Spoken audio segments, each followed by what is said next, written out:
저희 며느리는 참으로 좋은 사람이었습니다. 복잡한 가정 환경 속에서 자랐음에도 불구하고 성실하게 공부해서 명문대까지 졸업한 모범생이자 수재였으며 몹쓸 세상으로부터 마음의 상처까지 받았음에도 불구하고 행동거지 하나하나가 반듯하며 사려 깊은 여자였으니까요. 하지만 오래지 않아 저는 아들과 며느리의 이혼을 조용히 준비할 수밖에는 없었습니다.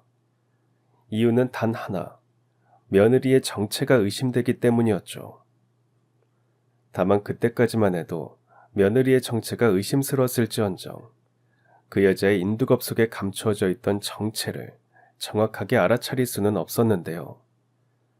그러던 어느 날 저는 아파트 경비원 아저씨로부터 낯선 주소가 담긴 쪽지를 받게 되었습니다. 그리고 그곳에서 마주하게 된 건 다름 아닌 며느리의 영정사진이었어요. 분명 며느리는 버젓이 살아있었는데도 말입니다. 과연 그날 제가 납골당해서 마주한 며느리의 영정사진은 대체 무엇이었으며 영정사진의 이면에 감추어져 있던 며느리의 진정한 정체는 또 무엇이었을지 여러분들께서도 많이 궁금하시죠?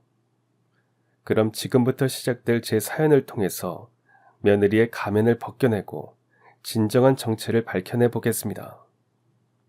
지나간 저의 인생 여정들 중에서 가장 행복했던 순간을 몇 가지 꼽아보자면 반드시 포함되는 기억이 한 가지 있습니다.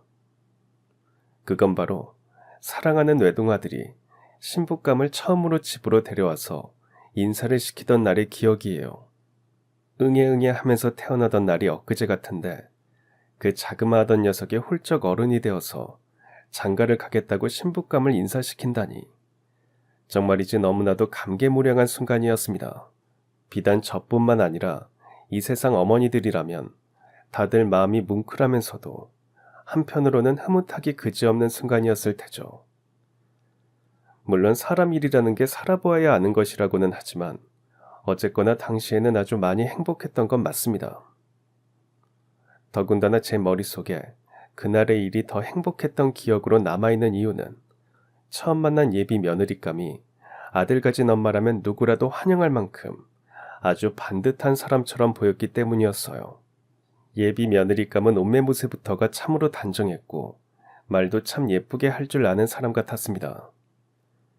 특히나 자신이 명문대 출신이라는 사실을 말하면서도 겸손한 모습을 보여주더라고요. 비록 제가 명문대를 졸업하기는 했지만 그게 자랑거리라고는 생각하지 않습니다. 그게 무슨 소리니? 명문대를 졸업했으면 당연히 스스로를 자랑스럽게 생각해야 마땅한 일이지. 명문대를 졸업했다고 해서 그 사람이 반드시 좋은 사람이라는 법은 없으니까요. 더군다나 저는 그저 할 줄 아는 것이 공부밖에는 없어서 한평생 공부만 하면서 살아왔거든요. 그래서 솔직히 어머님께 조금은 죄송스러운 마음도 있습니다. 아내로서 집안 살림과 남편 뒷바라지를 하는 일이 서투를지도 몰라서요. 그런 일이라면 걱정할 필요 없단다. 명문대 졸업장은 일종의 증표 같은 것이잖니. 학창시절을 반듯하고 성실하게 잘 보냈다는 증표 말이다. 더군다나 원래 사람이 처음부터 모든 걸 다 잘할 수는 없는 노릇이잖니. 집안 살림이랑 남편 뒷바라지는 결혼 생활을 해나가면서 조금씩 배워나가면 돼. 이처럼 예비 며느리는 참하고 단정하면서도 마음 씀씀이가 요즘 젊은 친구들답지 않게 참으로 사려 깊은 사람 같았는데요. 제가 그런 예비 며느리에게 더더욱이 마음이 갔던 건 이야기를 듣자 하니 꽤나 어려운 삶을 살아왔기 때문이었습니다. 학창시절에 부모님 두 분이 사고로 한꺼번에 세상을 떠나게 되셨고 형제 자매도 하나 없는 외동딸이었던 바람에 지금껏 한평생 혼자 외롭게 지내왔다고 하더라고요. 저는 그런 예비 며느리의 사연이 꽤나 놀라웠습니다.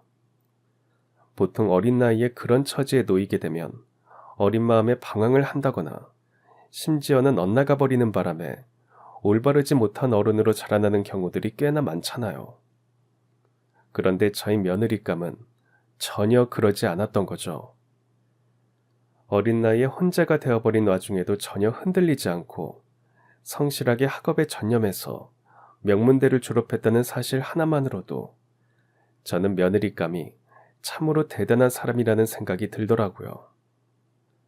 그럼에도 당시 저는 예비 며느리를 향한 작은 궁금증을 하나 마음에 품고 있었습니다. 그 궁금증은 다름 아닌 이것이었죠. 우리 아들이랑은 편의점 아르바이트를 하면서 만났다고 했지? 네, 어머님. 아드님이 제가 아르바이트하는 편의점 단골 손님이었어요. 직장 생활을 하느라 피곤해하던 아드님한테 제가 사비로 커피 하나씩을 더 챙겨주고 이러다 보니까 어느샌가 연인 사이로 발전되어 있더라고요. 서로가 참 좋은 사람이라는 생각이 들어서 결혼까지 약속하게 되었고요. 그랬구나. 헌데 왜 편의점 아르바이트를 하면서 지냈던 거니? 명문대를 졸업했으면 좋은 회사에 얼마든지 취직을 할 수 있었을 텐데. 그게 그러니까요, 어머님. 실은 저도 한때는 꽤나 이름난 큰 기업에 다니는 직장인이었어요. 몇 년 다니지 못하고 제 손으로 회사에 사표를 냈지만요. 스스로 사표를 냈다고? 아유, 회사에서 무슨 안 좋은 일이라도 겪었던 거니? 나이 많은 유부남 이사님이 저를 아주 많이 마음에 들어 하셨어요. 부하 직원으로서 좋아했던 게 아니라 여자로서 말이에요. 뭐라고? 아유, 그게 정말이야? 네, 어머님. 제가 아무리 거절을 하고 호통을 쳐봤자 아무런 소용이 없더라고요. 그러다 하루는 저희 부서 단체 회식이 있었는데요. 회식 도중에 그 이사님이라는 사람이 저한테 슬쩍 귓속말을 하더라고요. 근처에 따로 방을 잡아두었으니까 오늘 밤 하루 잘 부탁한다고.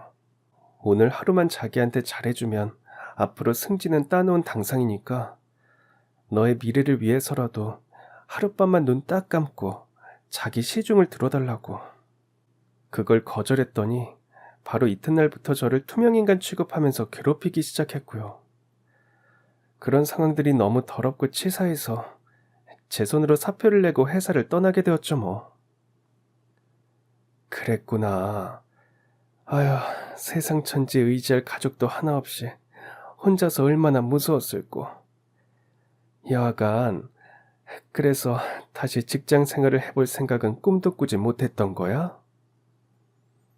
네, 보수적이고 수직적인 직장 문화가 너무나도 무섭고 두려워서 도무지 재취업을 할 엄두가 나지를 않더라고요. 그래서 아르바이트로 생계를 유지해가면서 조금씩 상처를 취해 나가고 있던 도중에 아드님과 인연을 맺게 된 거예요. 그런 이야기를 들으며 저는 속으로 혼자 지내는 여자를 우습게 보는 세상을 향해 분통을 터뜨렸습니다.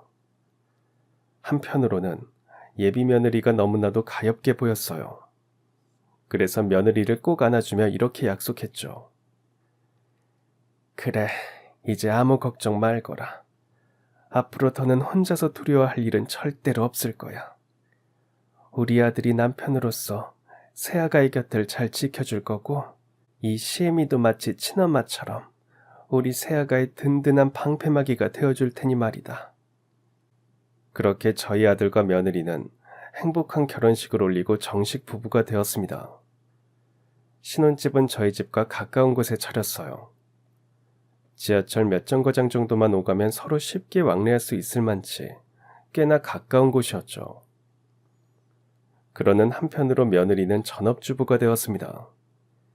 서투른 살림 솜씨를 조금씩 배워나가면서 남편인 제 아들의 뒷바라지를 열심히 해주었죠. 얼마 뒤에는 떡두꺼비 같은 손주도 나와서 제품에 떡하니 안겨주었고요. 그때까지만 해도 참 행복한 날들이었습니다. 그런데 아들 내외가 결혼 4년 차에 접어들던 무렵부터 며느리에게서 조금씩 이상한 징조가 포착되기 시작했어요. 해외여행을 다녀오시기로 했다고요? 그렇단다. 우리 고향 친구들 중에 마음 많은 사람들끼리 모여서 이번 여름 휴가 때 베트남으로 여행을 다녀오기로 했어. 우와, 그거 참 잘 됐네요. 요즘처럼 더위가 극성인 여름에는 베트남처럼 시원한 나라에서 휴가를 보내는 것보다 더 큰 호상은 없을 테니까요. 뭐? 아니, 너 지금 그게 무슨 말이니? 방금 호상이라고 말한 거야? 그리고 베트남이 어떻게 시원한 나라야? 우리나라보다 훨씬 더운 나라지. 어머님도 무슨 그런 재미없는 농담을 하고 그러세요. 베트남은 남극이랑 가까운 나라라서 1년 내내 눈이 내리는 추운 나라잖아요. 요즘처럼 무더운 날씨에 베트남처럼 추운 나라로 해외여행을 떠나서 흰눈을 구경하는 것만큼 호사스러운 일이 또 없을 테니까 호상을 누린다고 말씀드린 거고요. 저는 그런 며느리의 말 한마디 한마디가 너무나도 당황스러웠습니다. 여러분도 아시겠지만 베트남은 남극에 가까이 있는 나라가 절대로 아니잖아요. 동아시아에 자리한 덥고 습한 나라죠. 더군다나 호상을 누린다는 말 또한 전혀 상황에 어울리지 않는 발언이기도 했고요. 이에 며느라, 베트남은 우리나라보다 훨씬 덥고 습한 나라가 맞단다. 그리고 호상이 아니라 호강이겠지. 호상은 어르신께서 천수를 다 누리고 평온하게 임종을 맞이했을 때나 쓰는 말이고. 그러자 며느리는 멋쩍은 웃음을 지으며 대답했습니다. 아, 맞다. 그러네요. 어머님 말씀이 다 맞아요. 제가 요즘 정신이 없어서 말이 헛나왔나 봐요. 물론 사람이 살다 보면 종종 말실수할 수도 있는 법입니다. 제가 그것까지 부정하려고 하는 건 아니에요. 문제는 며느리의 황당한 말실수가 계속 이어졌다는 거죠. 그런 상황들이 너무 많아서 사연에 일일이 모두 열거할 수는 없지만 하나같이 기초학력을 의심할 정도의 말실수들이었어요. 아무튼 이처럼 며느리는 얘가 정말 명문대 출신이 맞나 싶은 생각이 수시로 들었을 만치 기초상식이 부족한 모습을 보이기 시작했는데요. 그때까지만 해도 저는 진짜 명문대 출신이 맞느냐는 의심보다는 며느리를 걱정하는 마음이 훨씬 컸습니다. 왜 여자들이 아이를 출산하고 나면 급격한 기억력 감퇴와 건망증 증세를 겪게 되기 마련이잖아요. 저 또한 아들을 출산한 이후부터 같은 증세를 겪으며 살아왔고요. 그래서 당시 저는 며느리도 그런 증상을 겪고 있는 중이라고만 생각했던 거죠. 하지만 이상한 징조들은 거기서 끝이 아니었습니다. 어느 추석날의 일이었어요. 그날따라 유치원생 손자가 일찍 잠자리에 들었기에 저희 식구들은 어른들끼리 약주를 한 잔씩 하면서 담소를 나누기로 했죠. 그런데 처음 시집올 때는 그토록 참한 모습이었던 며느리가 난데없이 폭탄주를 말기 시작하더라고요. 심지어 마치 평소에 폭탄주를 자주 마셔왔던 사람처럼 아주 능숙한 솜씨로 말이죠.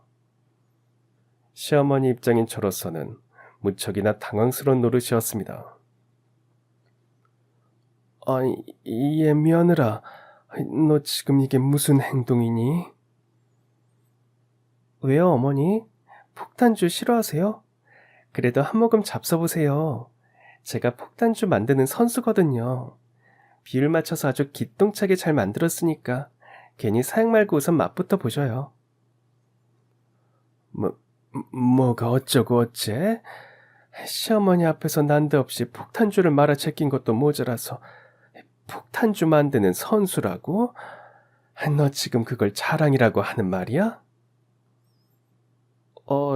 제가 방금 무슨 실수라도 한 건가요? 원래 술자리는 이래야 제맛인데. 당연히 크게 실수한 거지. 이게 대체 어디서 배워먹은 버르장머리냐고? 제가 그렇게 호통을 치자 잠시 당황하던 며느리는 이내 닭똥 같은 눈물을 뚝뚝 흘리며 대답했습니다. 그게 실은 회사 다니면서 직장 선배님들한테 이렇게 배웠거든요. 전에 다니던 그 회사 선배들이 이런 걸 가르쳐 줬다고? 네, 어머님. 원래 막내들이 폭탄주를 말아서 윗분들한테 돌려야 술자리 분위기도 좋아진다고 가르쳐 줬어요. 그때 그 습관이 아직도 몸에 배어 있어서, 아, 저도 모르게 어머님 앞에서 추한 모습을 보인 것 같습니다. 정말 죄송합니다, 어머니. 이야기를 듣자 하니 충분히 그럴 수도 있는 상황이겠더라고요. 원래 사람 습관이라는 게 몸에서 쉽사리 떠나지를 않는 법이잖아요. 그래서 습관이 무섭다는 말이 있기도 한 거고요. 하지만 그렇다고 해서 도저히 그냥 넘어갈 수는 없는 일이기도 했습니다. 며느리에게 나쁜 습관이 있으면 시어머니로서 호되게 꾸짖는 한이 있더라도 당연히 바로잡아 주어야 올바른 일일 테니까요. 어쨌거나 그날 일은 제가 며느리를 혼이 빠지도록 아주 호되게 꾸짖으면서 일단락이 지어졌습니다. 참 다행스럽게도 며느리는 같은 잘못을 되풀이하지는 않았고요.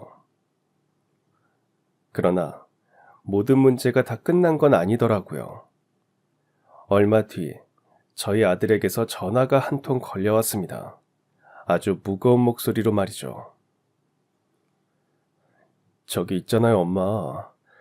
아무래도 우리 안사람이 조금 이상해요. 갑자기 그건 또 무슨 소리니? 며느리가 또 무슨 해괴한 짓이라도 저질렀어? 얼마 전에 영화를 한 편 봤거든요. 그 영화 속 장면 중에 남자들이 여자 나오는 술집에서 과일 안주를 먹으면서 놀아나는 장면이 있었는데 그 장면에 나오는 여자 작부들이 과일을 깎아놓은 모습이랑 평소 안사람이 집에서 과일 깎아놓은 모습이랑 너무 똑같아요. 아휴, 그건 그냥 우리 아들이 너무 예민하게 생각하는 거 아닐까? 물론 그럴 수도 있겠지만 기분이 자꾸만 꺼림칙해서요. 심지어 저번 명절 때 안사람이 난데없이 폭탄주를 말아댔던 일까지도 있었지. 안사람이 집에서 깎아놓은 과일들이 유흥주점 과일 안주 느낌이지. 이런데도 제가 어떻게 혼란스럽지 않을 수가 있겠냐고요.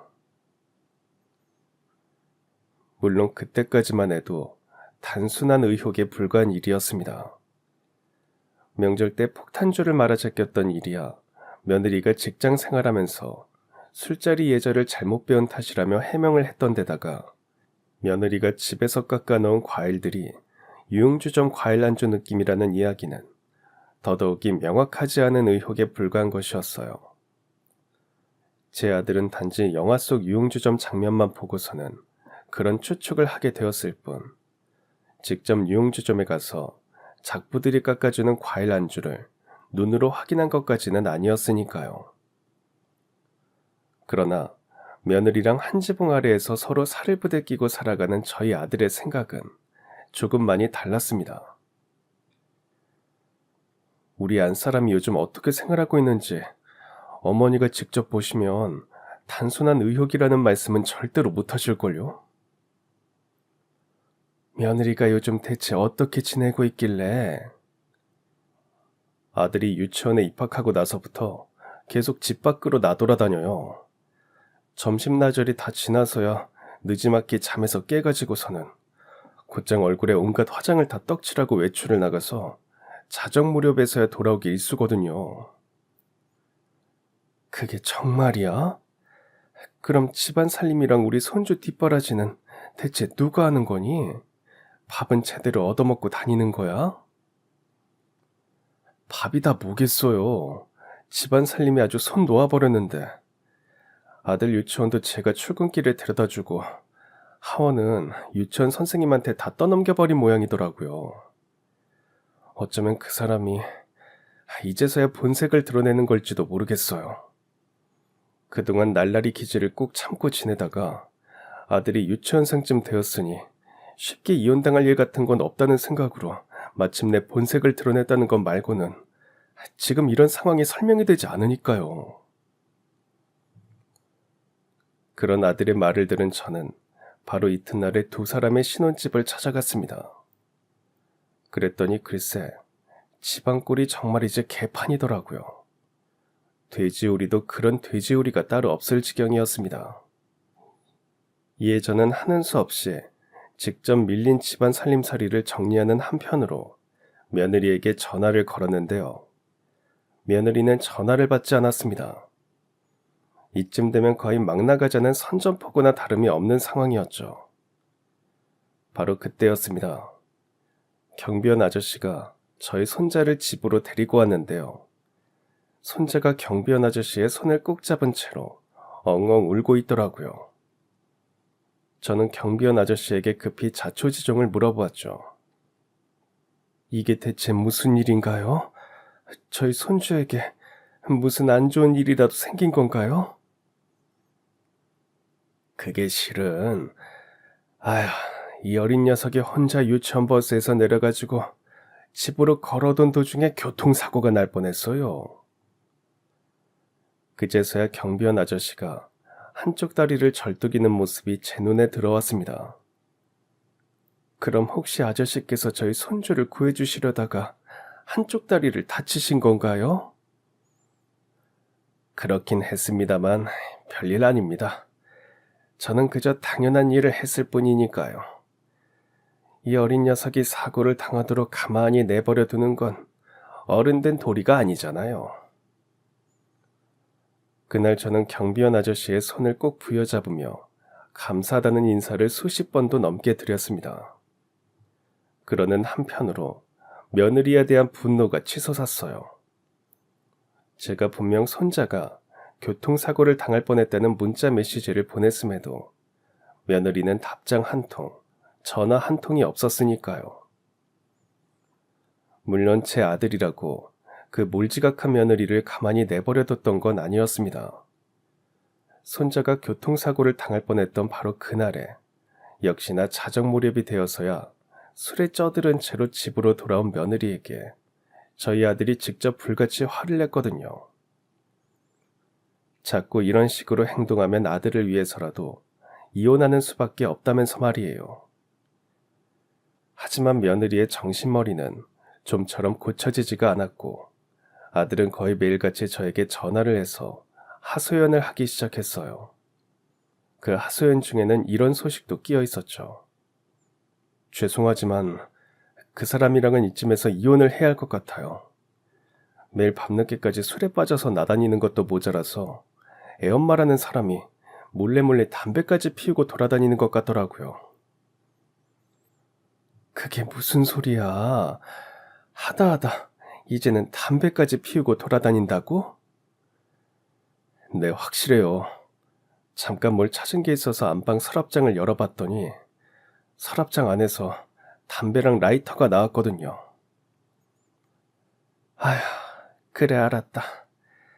이쯤 됐으면 우리 손주를 위해서라도 이혼을 하는 게 맞겠지. 엄마가 이혼 전문 변호사님을 만나볼 테니까 너는 당분간 아무 일 없는 척 함구하면서 지내거라. 우리가 이혼 준비한다는 낌새라도 들켰다가는 일이 복잡해질 수 있을 테니 말이다. 바로 그날부로 저는 매일같이 반찬을 싸들고 아들네 집을 방문했습니다. 아들과 손자가 먹을 반찬을 냉장고에 넣어주려는 목적도 있었지만 한편으로는 아들의 이혼 준비를 하려는 목적도 있었어요. 이혼 전문 변호사님들로부터 며느리가 가정생활에 소홀했다는 증거들을 차곡차곡 준비해두는 것이 좋겠다는 조언을 받았거든요. 이에 저는 매일 아들네 집에 방문해서 며느리가 가정생활에 전혀 신경 쓰지 않는다는 증거들을 수집하기 시작했습니다. 집안이 돼지우리를 방불케 할 정도로 엉망진창으로 방치되어 있는 모습들을 사진으로 찍었고 쌓여있는 빨래와 설거지들도 사진으로 남겼죠. 제가 그런 증거 사진들을 확보하는 동안 며느리는 손 놓고 있었냐고요.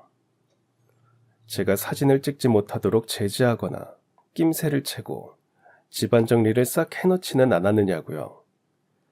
아휴, 말해 뭐하나요. 며느리라는 인간이 집에 붙어 있어야 제가 증거 사진들을 확보하고 있다는 낌새라도 눈치를 챌 수가 있죠. 단 하루조차 집에 붙어 있는 법이 없는데 어떻게 눈치를 챌 수 있었겠어요. 아무튼 그러는 한편으로 저는 일전에 손주를 구해주셨던 경비원 아저씨에게도 매일같이 도시락을 챙겨드리기 시작했습니다. 아이고, 뭘 이렇게까지 매번 저까지 도시락을 챙겨주십니까? 입주민 이웃분들께 이야기 들었어요. 아내분이랑 젊을 적에 사별한 이후로 지금까지 쭉 혼자 지내오셨다면서요.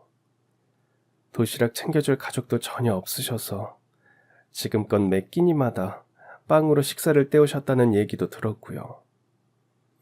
더군다나 선생님께서는 저희 손주의 생명을 구해주신 은인이시니까 이 정도 보답은 당연히 해드려야죠. 앞으로도 계속 도시락을 챙겨드릴 테니까 이제 더는 식사 걱정은 하지 않으셔도 돼요. 그렇다면 맛있게 잘 먹도록 하겠습니다. 헌데 요즘 며느님 때문에 걱정이 많으시죠? 그걸 선생님께서 어떻게 하셨나요?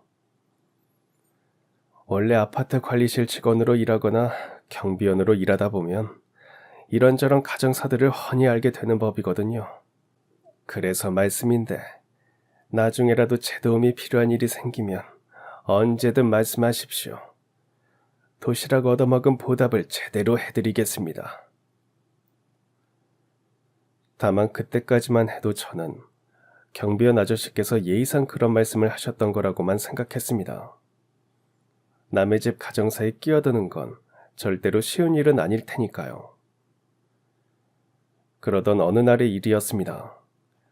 저는 그날도 어김없이 아들네 집 냉장고에 손주랑 아들이 먹을 반찬을 넣어두고서는 개판이 되어 있는 집안 몰골을 사진으로 찍고 있었는데요. 갑자기 며느리가 집으로 들어오더라고요. 어머님, 지금 뭐하고 계세요? 왜 남의 집 살림살이를 사진으로 찍고 계신 거냐고요? 그러는 너는 어디 밖에 외출이라도 다녀오는 게냐?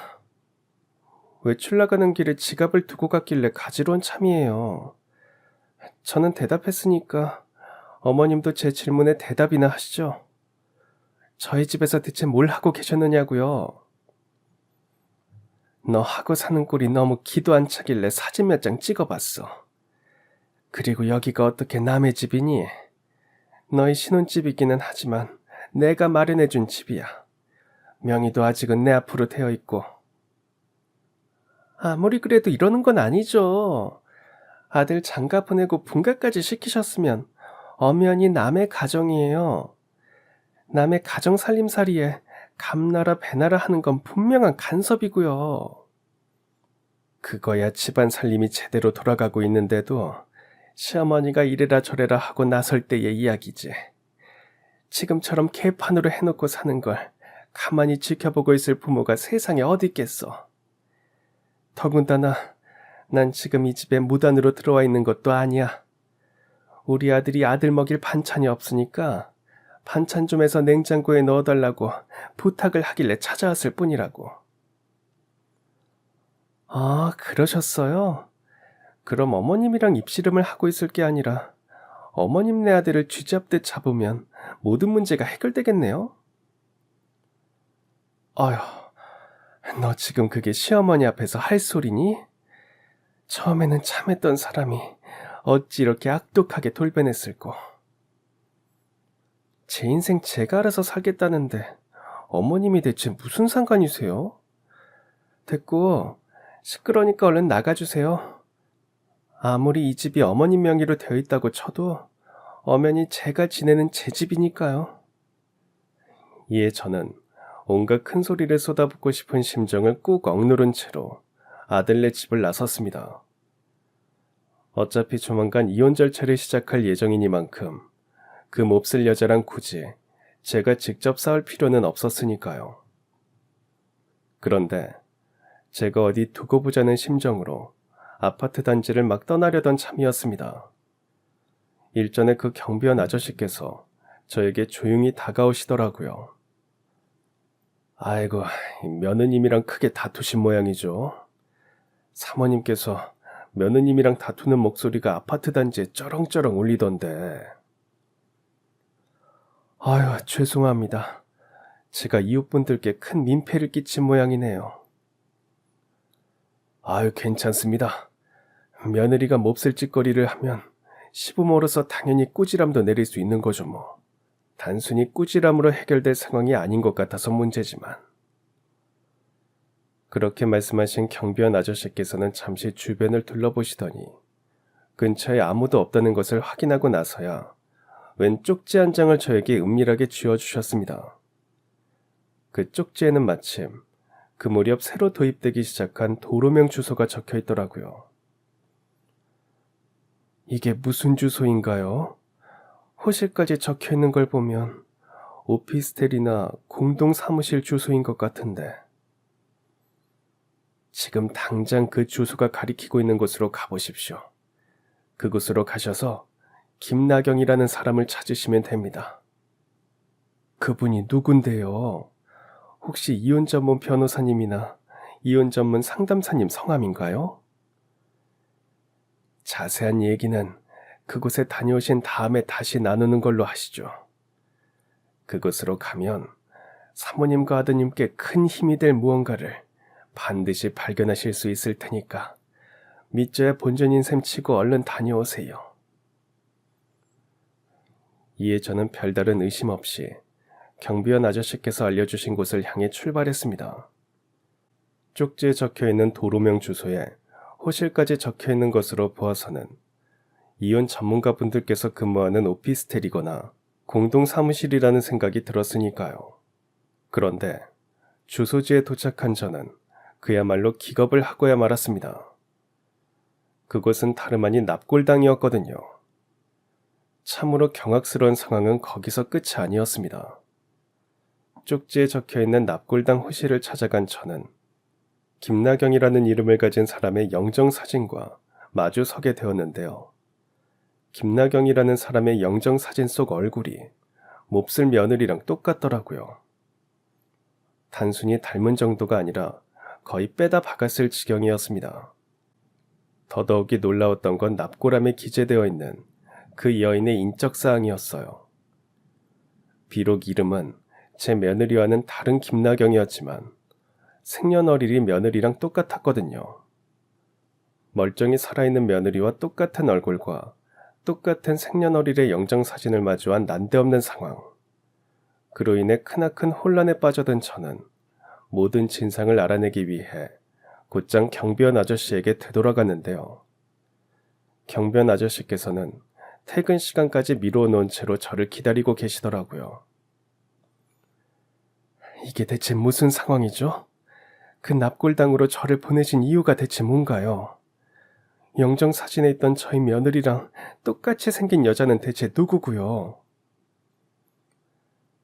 지금부터 제가 사모님께 전해드릴 이야기는 일반적인 상식으로는 도무지 믿을 수 없을 만치 해괴한 것이라서 사모님께 어쩔 수 없이 그 납골당을 알려드렸던 겁니다.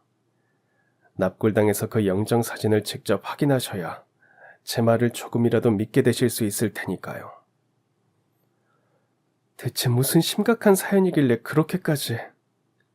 사모님 댁 며느리의 정치와 관련된 이야기입니다.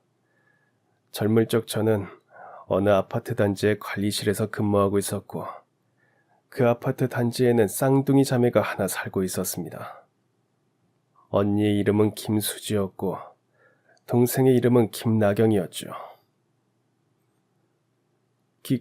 김수지라면 저희 며느리 이름이잖아요.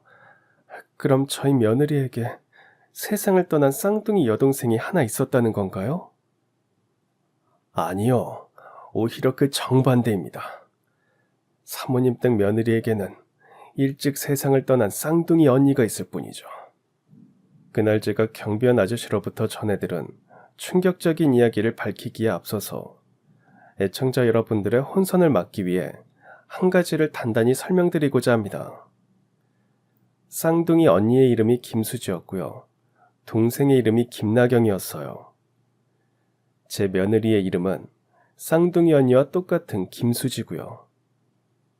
다시 강조해서 말씀드리겠습니다. 쌍둥이 언니 이름이 김수지, 저희 며느리 이름도 김수지, 반면에 쌍둥이 동생 이름은 김나경이었습니다.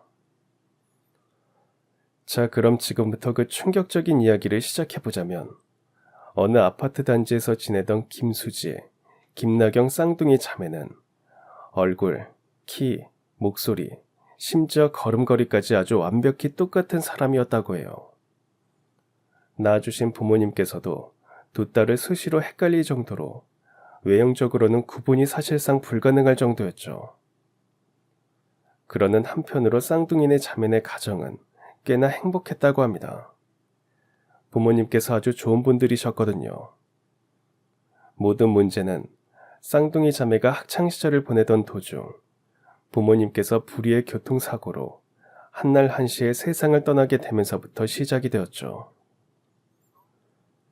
쌍둥이 언니인 김수지는 어린 나이에 부모님을 떠나보냈음에도 불구하고 아주 성실하고 착실한 사람으로 자라났다고 해요. 학생의 본분인 공부에 충실했던 덕분에 수제소리를 꽤나 들으며 명문대까지 졸업했으며 꽤나 이름난 큰 기업에 수석 입사까지 해서 착실하게 직장 생활을 했습니다. 반면에 동생인 김나경은 부모님이 세상을 떠나기가 무섭게 방황을 시작하더니 급기야는 날라리 불량 학생이 되어서 학창시절을 통으로 허비했다더라고요. 또한 동생 김나경은 성인이 되기가 무섭게 이리 구르고 저리 구르다가 결국엔 술집 작부까지 되어버리고 말았죠. 심지어 그런 와중에도 동생 김나경은 정신을 차리지 못했던 모양이었습니다. 정신 못 차리고 온갖 명품 사치를 부려대다가 그만 고작 20대 중반이라는 젊은 나이에 거액의 사채에 손을 대버렸거든요.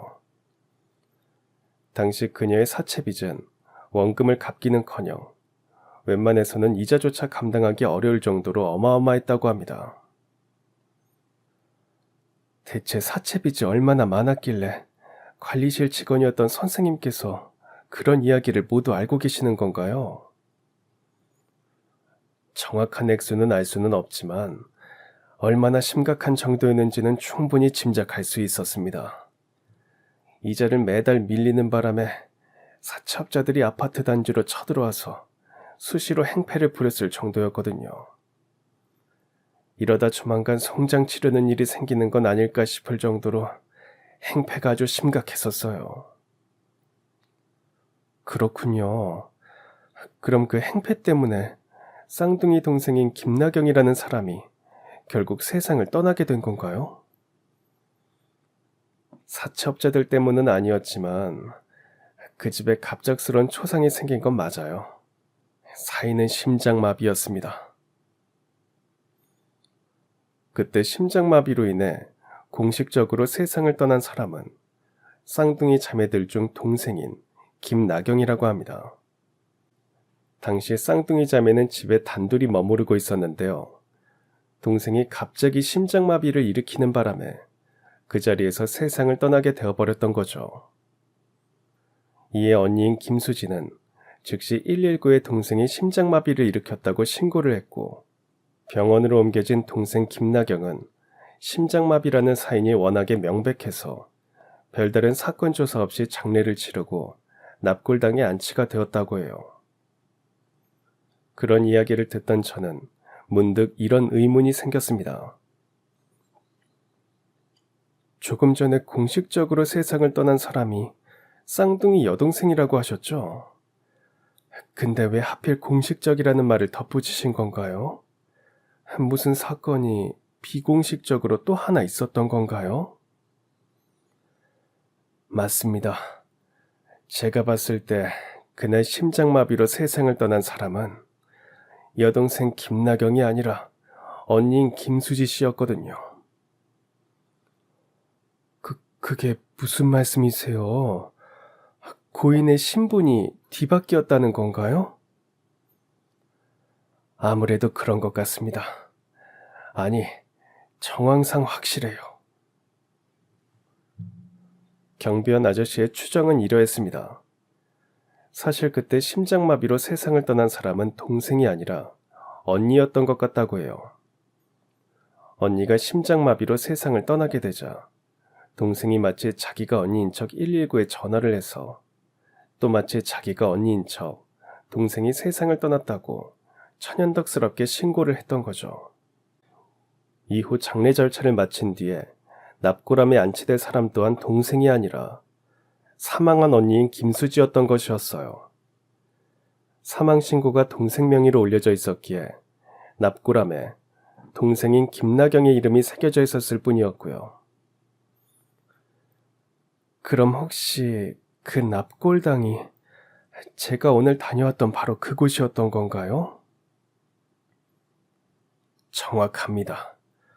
공식적으로는 사망한 사람이 쌍둥이 동생이었으니 납골당에도 쌍둥이 동생의 이름인 김나경으로 안치가 되었을 뿐, 사실 그때 사망한 사람은 쌍둥이 언니인 김수지 씨였어요.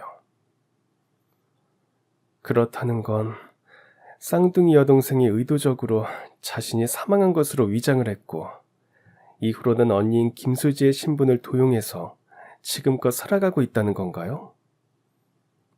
네, 맞습니다. 저는 확신할 수 있어요.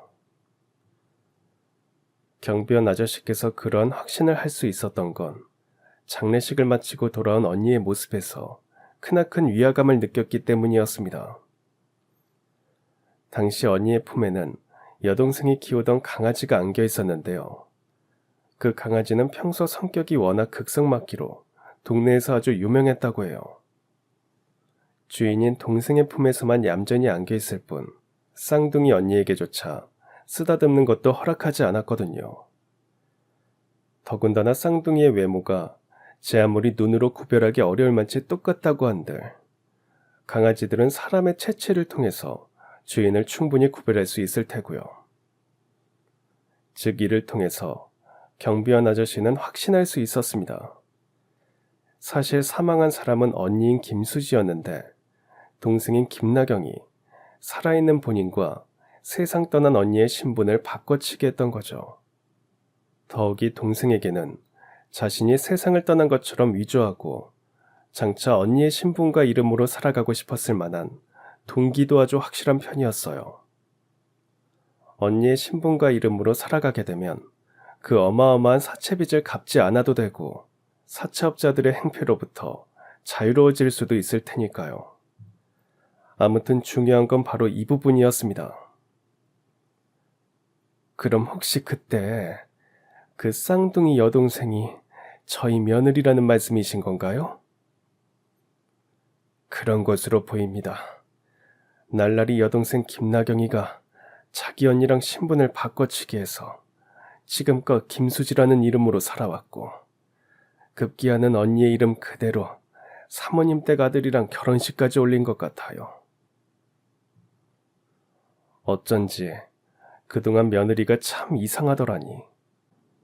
며느리의 정체가 사실은 날라리 여동생이었다는 시각에서 그동안 있었던 일들을 가만히 되짚어보면 모든 정황들이 아주 정확히 맞아떨어지더라고요.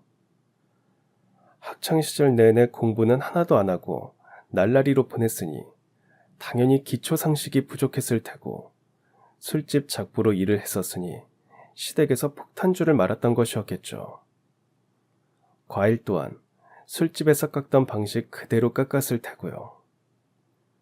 얼마 전부터 벌이됐던 추태 또한 마찬가지였을 겁니다. 언니의 신분으로 위장하며 마치 자기가 진짜 언니인 것처럼 살아가느라 처음에는 단아한 모습을 보였지만 그놈의 날라리 기질을 결국 이겨내지 못하는 바람에 남편과 아들까지 내팽개친 채로 매일같이 술을 마시고 심지어 애엄마가 담배까지 피우고 다녔던 거죠. 그러한 생각들 끝에서 저 또한 경비 아저씨처럼 확신할 수 있었습니다. 그 몹쓸 며느리의 본명은 김수지가 아니다. 진짜 정체는 날라리 여동생인 김나경이었다. 날라리 김나경이가 자기 정체를 위조한 채로 우리 아들이랑 결혼까지 했던 것이었구나 하고 말이죠. 다만 한 가지 문제가 있었습니다. 제가 아무리 마음속으로 크게 확신을 했다고 한들 그걸 입증할 증거 자체가 없었거든요. 법적 사망 신고 또한 언니가 아닌 동생의 이름으로 올려져 있던 상황이었고요. 물론 그건 몹쓸 며느리가 언니의 신분으로 살아가기 위해 올린 거짓 사망 신고였지만 그럼에도 어디까지나 공식적인 사망 신고였던 만큼 이를 뒤집어 엎으려면 그만한 증거가 있어야만 했습니다. 그러한 증거를 찾기 위해 저와 아들이 꺼내든 비장의 카드는 다름 아닌 결혼식 하객 명부들이었습니다. 결혼식 하객들은 원래가 언니의 가까운 지인들이었을 텐데 몹쓸 며느리가 제 아무리 언니 행세를 꽤나 잘해왔다고 한들 언니와 오래 알고 지낸 지인들의 눈까지는 완벽하게 숨길 수야 있었겠어요. 하물며 저 또한 며느리에게서 여러 가지의 위화감을 느껴왔는데 말이죠. 역시나 그러했습니다. 저와 아들이 만나는 지인분들께서도 조금씩이나마 위화감을 느꼈다고 하더라고요. 몹쓸 며느리가 워낙에 연기를 잘해서 크게 티가 나지는 않았지만 자잘한 습관이나 말투 같은 것들에서 조금씩 위화감을 느꼈다고 해요. 내 친구 수지가 원래 저런 사람이 아니었는데 하는 위화감 말이죠. 그리고 마침내 저와 아들은 아주 결정적인 증언을 들을 수가 있었습니다. 단순한 위화감 같은 것들 말고 확실하게 증거가 될 만한 내용이 있을까요? 오직 쌍둥이 동생에게만 있는 흉터라던가 신체적 특징 같은 것들 말이에요. 맞다. 저랑 그 집 쌍둥이 자매랑 국민학교를 같이 다녔었거든요. 수업 듣던 도중에 쌍둥이 동생 나경이가 배탈이 크게 나서 응급실에 실려갔었던 적이 있었어요. 알고 보니 급성 맹장염이라서 수술까지 받았었고요. 확실한 기억인 건가요? 당연하죠. 제가 그때 반장이라서 나경이가 아프다고 담임 선생님한테 직접 말씀드렸었거든요. 더군다나 언니인 수지는 맹장 수술을 받은 적이 없으니까 사모님네 며느리의 정체를 제대로 확인하시려면 맹장 수술 자국이 있는지만 보시면 아주 간단하고 확실할 거예요. 배에 맹장 수술 자국이 있으면 그 사람은 더는 의심할 것도 없이 쌍둥이 여동생 나경이가 확실해요. 바로 그때였습니다. 제 아들이 새하얗게 질린 얼굴로 이렇게 외쳤어요. 맞아요, 엄마. 안사람 배에 맹장 수술 자국이 떡하니 있어요. 순간 저는 마음속으로 옳거니 하고 크게 외치며 손뼉을 탁 쳤습니다. 몹쓸 며느리와 한 이불을 덮고 살아온 저희 아들이 자기 아내의 배에 맹장 수술 자국이 있는지 아닌지를 헷갈릴 수는 없을 테니까요. 더군다나 몹쓸 며느리의 진짜 신분이 누구인지를 밝혀내려면 의료 기록만큼 결정적이고 확실한 증거는 또 없을 테고요. 이에 저는 곧장 경찰서로 달려가서 그동안 수집한 증언들을 제보했고 몹쓸 며느리가 자기 언니의 신분을 도용해서 살아온 것이 맞다면 맹장 수술 흉터도 있을 것이며 그러한 의료 기록 또한 남아있을 거라고 제보했습니다. 그러자 경찰은 저희 측의 제보가 신빙성이 있다고 판단했고 정식 수사 결과 모든 진실이 밝혀지게 되었어요. 그 몹쓸 며느리가 자기 언니랑 신분을 뒤바꾼 채로 살아왔던 것이 사실로 밝혀졌거든요. 그러한 진실을 밝혀내는 데 있어서 가장 큰 증거가 되었던 건 역시나 의료 기록이었습니다. 맹장 수술을 받았던 의료 기록과 수술 흉터는 동생인 김나경에게만 있는 것이었거든요. 아무튼 그러한 모든 혐의가 법원에서 명명백백하게 밝혀진 덕분에 몹쓸 며느리는 실형을 선고받게 되었고 얼마 뒤 저는 교도소에 수감된 몹쓸 며느리, 아니 죄인에게 면회를 갔습니다. 혹시 전 놀리려고 찾아온 거예요? 겁도 없이 언니의 신분을 도용해서 결혼까지 하더니 꼴 좋게 됐네 어쩌네 그런 소리나 하려고 찾아온 거냐고요. 아니, 난 단지 죄인에게 단단히 경고를 해주려고 찾아왔을 뿐이야. 나중에 혹시라도 우리 손자를 두고 양육권 분쟁을 벌일 생각은 꿈도 꾸지 말아야 할 것이야. 그건 내가 알아서 할 일이죠. 양육권이 어느 쪽으로 가게 되든 그건 이혼 당사자들끼리 결정할 일이니까. 너 혹시 손자의 양육권을 넘겨주는 조건으로 우리 아들한테서 재산을 뜯어내겠다거나 뭐 그런 망상을 하고 있는 건 아니지? 어차피 내 인생이 막장까지 떨어져 버린 마당에 못할 것도 없죠. 당신의 아들놈한테 재산을 뜯어내려면 무슨 짓을 못하겠냐고. 얘라이 몰지각한 년아. 애당초 우리 아들은 굳이 이혼 절차를 밟을 필요도 없어. 다른 사람의 신분을 도용해서 맺은 혼사는 법적으로 당연히 무효거든. 더군다나 돈은 우리 쪽에서 받아내야 하지 않겠니? 이건 일종의 사기 결혼이니까 당연히 우리가 민사상 손해배상 청구를 해야 마땅한 일이거든. 설마 정말로 그렇게까지 하려는 건 아니죠? 나를 교도소까지 집어넣었으면 이제 다 끝난 일이잖아요. 아직 끝난 건 하나도 없어. 안 그래도 오늘 마침 법원에 손해배상 청구 소송을 접수하고 오는 길이란다. 사기 결혼을 저지른 대가는 아주 지독하리 마치 어마어마할 테니까 각오 단단히 하고 기다리기나 하거라. 이 짐승반도 못한 쓰레기야. 네, 맞습니다. 저희 아들의 결혼은 그 몹쓸 여자가 자기 언니의 신분을 도용해서 맺었던 혼사였던 만큼 저희 쪽에서는 굳이 이혼 절차를 밟을 필요도 없었어요. 애초에 혼인신고 자체가 무효가 되는 상황이었으니까요. 또한 일종의 사기 결혼에 해당되는 것이었기에 거액의 손해배상 소송은 당연한 일이자 사실상 저희 가족의 승리가 이미 결정되어 있는 일이기도 했죠. 하물며 그 몹쓸 여자는 어쩌면 교도소에서 영원히 나오지 않는 편이 수명을 연장하는 유일한 방법이 될지도 몰라요. 지난날 그 몹쓸 여자에게 돈을 빌려주었던 사채업자들이 죽은 줄 알았던 김나경이가 사실은 살아있다는 소식을 전해 듣고서는 출소하는 날만을 아주 단단히 벼르고 있거든요. 그래서 아마 모르긴 몰라도 그 몹쓸 여자가 출소하는 날은 자유를 되찾는 날이 아니라 어쩌면 제사밥을 먹게 되는 날일지도 모르겠습니다. 아니, 분명 그러고도 남을 거예요. 물론 그러한 일들 또한 자업자득인 셈이겠지만요. 반면에 저희 가족은 완전한 평화를 되찾았습니다. 저희 아들은 훌륭한 신부감을 다시 만나서 재혼을 전제로 아주 진지한 만남을 가지고 있는 중이고요.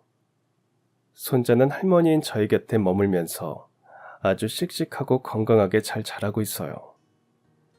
저희를 도와주셨던 경비원 아저씨께서는 얼마 전에 정년 퇴임을 하셨습니다.